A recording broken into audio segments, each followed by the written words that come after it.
call the public hearing of May 22nd to order. There are two items on the agenda in front of us, and I just want to be clear in explaining what we'll be doing this evening. It's important that people understand that we're first of all going to deal with a zoning amendment bylaw number 3531, and to sort of put that into more sort of street friendly speak, that will be the relocation of the Belmont beer and wine store. And then the second one is with regards to the zoning amendment bylaw number 3535, which has to do with changing zoning to match the province's short-term rental. And so those will be two very distinct matters.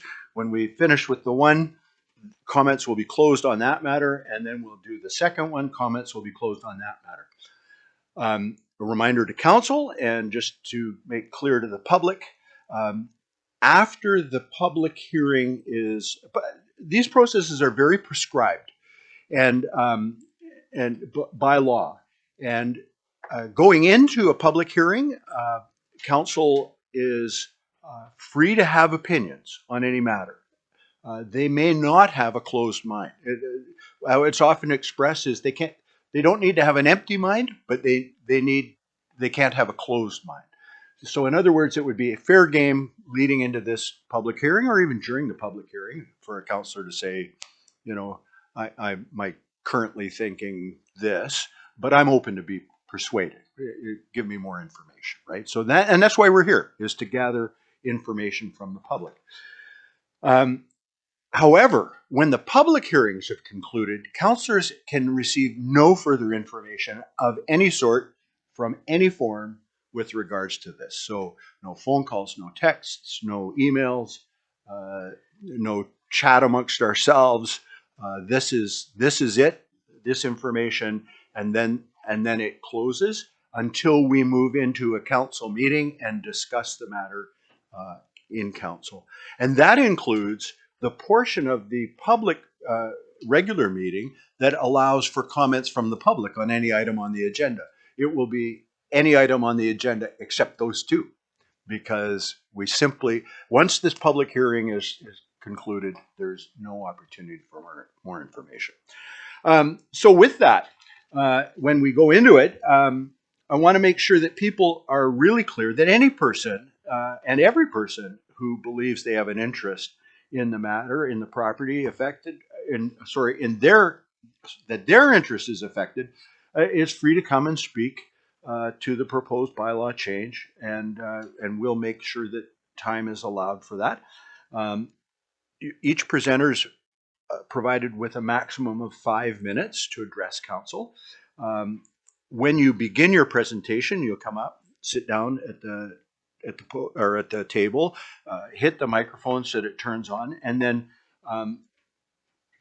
clearly identify yourself, and even spelling your surname would be helpful so that we make sure that we're recording it properly, and also providing your address, whether that's a residential address or the business address.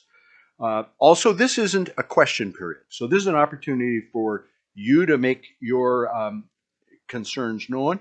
Council won't be providing any comment on the issue, but they're here to listen to the comments as they're presented. All right.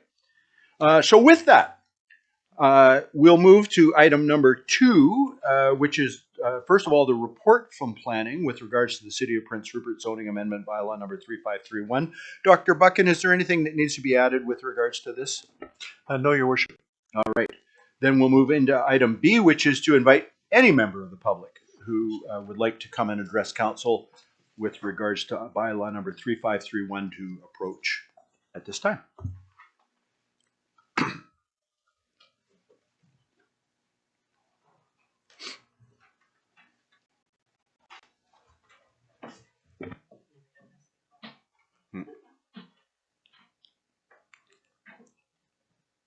Yep, just push that button. There you are.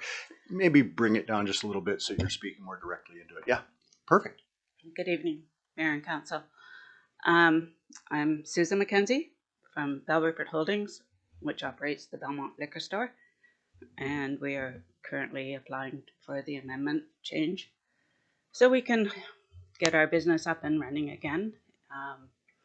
Since May 1st, 2022, we lost our business due to the fire, and I understand that we are within the 1 kilometer that the city has in their bylaws, but we already were within that 1 kilometer prior to the fire, and we existed prior to the other liquor store moving into our area.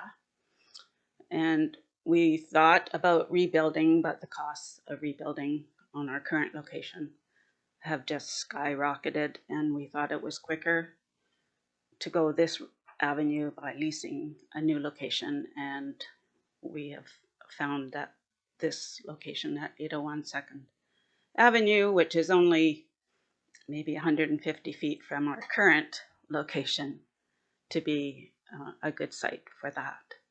And I believe we've got lots of support from community members and public to see us reopen our store. Excellent. That's it. That's all I have. Yeah, excellent.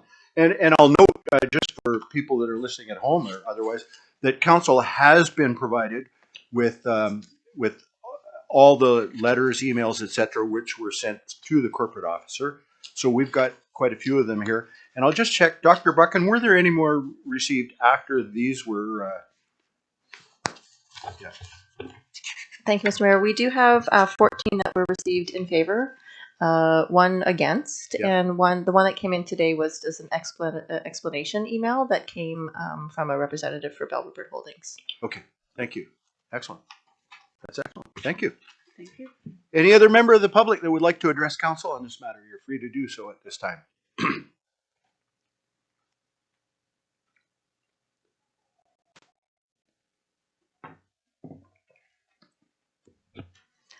Hello, good afternoon. My name is Amber Sidhu, SIDHU. Do you want my address?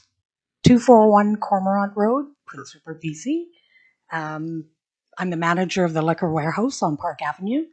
I'm just here to represent us, and we have an issue with that 1 kilometer rule, and it's been investigated. I believe you should have received a letter, and we feel that there might have been an error made.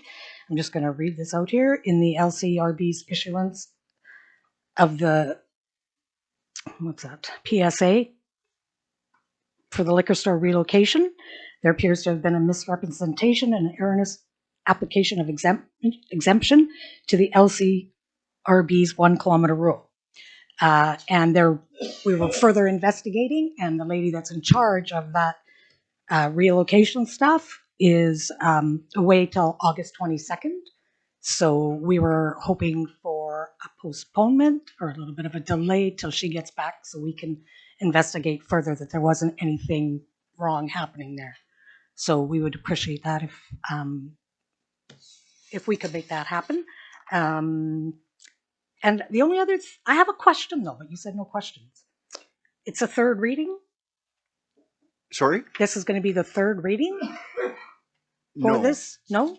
First, second, and third, Oh, correct? all 3 in 1. No, all right. Let the corporate officer answer the question. Thank you, Mr. Mayor. So the first and second reading has happened already. Public hearings are required after the second reading. Oh. And then the special regular at 7 o'clock tonight is where the third reading is scheduled. Thank you. So has everybody read our letter? Yeah. Okay. Perfect. All of the letters were provided to every member of council. So Yeah. everybody knows where we stand on it. Okay. That's all I got. Thank you. Any other member of the public that would like to come forward and address council? I don't want to linger longer than you want, but I also don't want to cut anybody off. All right, I see none. Then we will move on to the second public hearing, with beginning with Dr. Buchan, this is with regards to Prince Rupert zoning amendment bylaw number 3535. Dr. Buchan, is there anything you want to add to the report? Nothing further, Your Worship. All right, thank you. Then with regards to 3535, is there any member of the public that would like to address council with regards to bylaw number 3535? Director Miller. Thank you, Mr. Mayor. I just wanted to note that I did receive an email late last night from Bob Hayes, with some questions regarding the bylaw in front of you this evening. Those questions were answered. They were just missed in the bylaw, so there was no further comment on that. Thank you. Any member of the public that wants to address council on the bylaw 3535? Seeing none, I would entertain a motion to adjourn. Councillors Randawa and Ady, any thoughts? All in favor? Any opposed? It is carried. The meeting is adjourned, and we will convene the regular council meeting, special regular council meeting at 7 o'clock.